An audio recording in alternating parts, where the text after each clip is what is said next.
सद्गुरु कबीर से किसी भक्त ने प्रश्न पूछा है कि भक्ति कैसे प्राप्त होती है।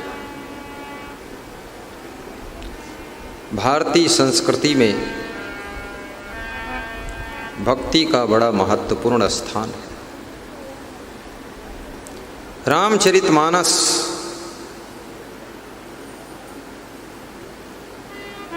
हो या भागवत ग्रंथ हो, भक्ति की राह मुक्ति की मंजिल पर पहुंचाती है। कबीर कहते हैं भक्ति जिस जीव के ऊपर कोई सद्गुरु की कृपा हो जाती है, उनका आशीर्वाद होता है, उस आत्मा में भक्ति उदय हो जाती है। अधिकतर लोगों के मन मंदिर में भक्ति सुप्त अवस्था में पड़ी रहती है, सोई रहती है। भक्ति को जगाने के लिए, भक्ति को प्रफुल्लित करने के लिए सत्संग की आवश्यकता है। रामचरितमानस में तुलसीदास लिखते हैं, भक्ति स्वतंत्र सकल सुख खानी। भक्ति स्वतंत्र है और सकल सुखों की खान है। स्वतंत्र क्यों कहा गया? स्वतंत्र इसलिए कि इसको कोई भी कर सकता है। गरीब, अमीर, शिक्षित, अशिक्षित, बूढ़ा, जवान, इसलिए स्वतंत्र कहा गया। और सकल सुख की खान है। भक्ति में बहुत सुख भी है, ये साधारण भक्ति नहीं है, सकल सुखों की खान है।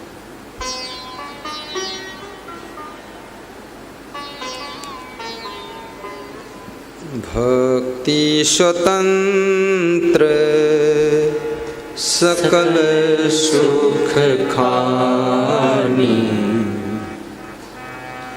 बिनु सत्संग ना पावहि प्राणी। बिनु सत्संग ना पावहि प्राणी।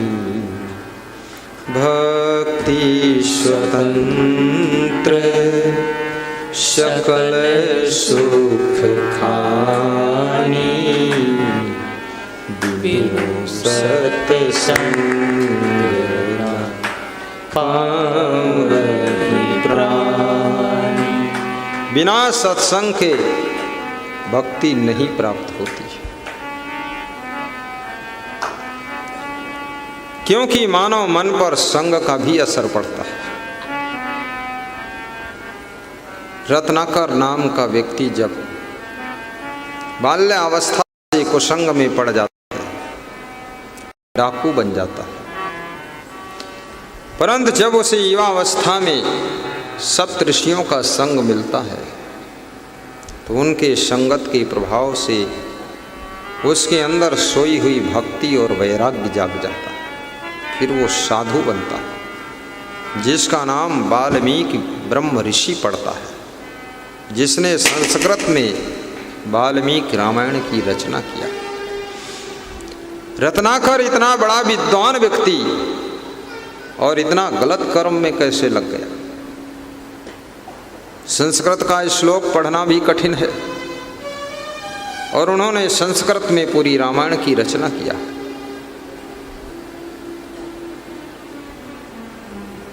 विद्वता है, लेकिन सत्संग नहीं मिला, इसलिए शुद्धता नहीं है। और शुद्धता के बिना विद्वता बेजान है। शुद्धता का बहुत महत्व है।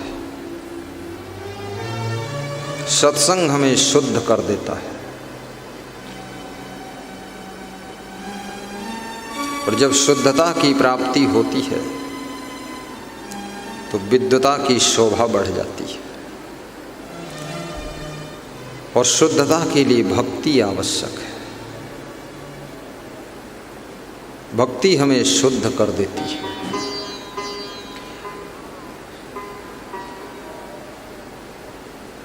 शबरी को राम ने 9 प्रकार की भक्ति बताया है। प्रथम भगत संतन कर संगा। देखिए, भक्ति के महत्व को समझो। ये जो संतों की संगत आप करते हैं, ये प्रथम भक्ति है। आज तुम प्रथम भक्ति कर रहे हो। दूजे रतिमम कथा प्रसंगा। और दूसरी भक्ति जो कथा और सत्संग को श्रवण करते हो, ये दूसरी भक्ति है। प्रेम पूर्वक सुनते हुए, चंचलता से नहीं, प्रेम से सुन रहे हो। प्रेम से सुनना कठिन है, क्योंकि सत्संग सुनते सुनते भी मन भटक जाता है। घर की याद आ जाती है, गाड़ी कहाँ खड़ी है, लाक है कि नहीं लाक है, पीछे जूते चप्पल छोड़ा है, कोई ले तो नहीं गया है। बड़ा झंझट है।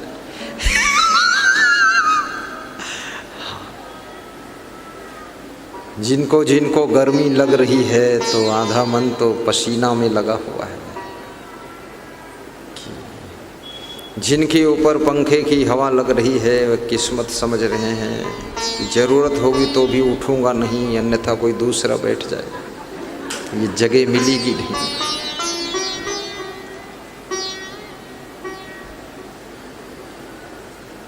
रुचि से सत्संग सुनना और रुचि से जब तुम सत्संग सुनते हो, सबसे बड़ा सुख आपको प्राप्त होता है।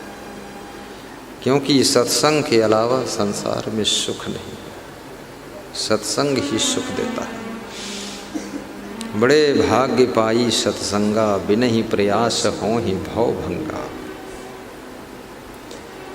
तीसरी भक्ति गुरुपद पंकज सेवा, तीसर भक्ति अमान। गुरु के कमल रूपी चरणों की सेवा करना, लेकिन शर्त है कि निर्मानता पूर्वक सेवा करना। सेवा का अभिमान भी ना आए, बिल्कुल विनम्रता से सेवा करना, ये तीसरी भक्ति है।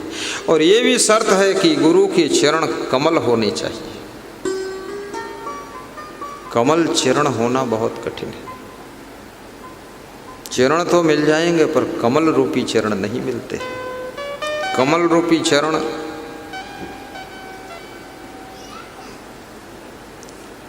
माया और मोह, माया का कीचड़ और मोह का जल जिनको स्पर्श न कर सके, उनका जीवन कमल होता है। और जिनका जीवन कमल होता है, उन्हीं के चरण कमल होते हैं। जय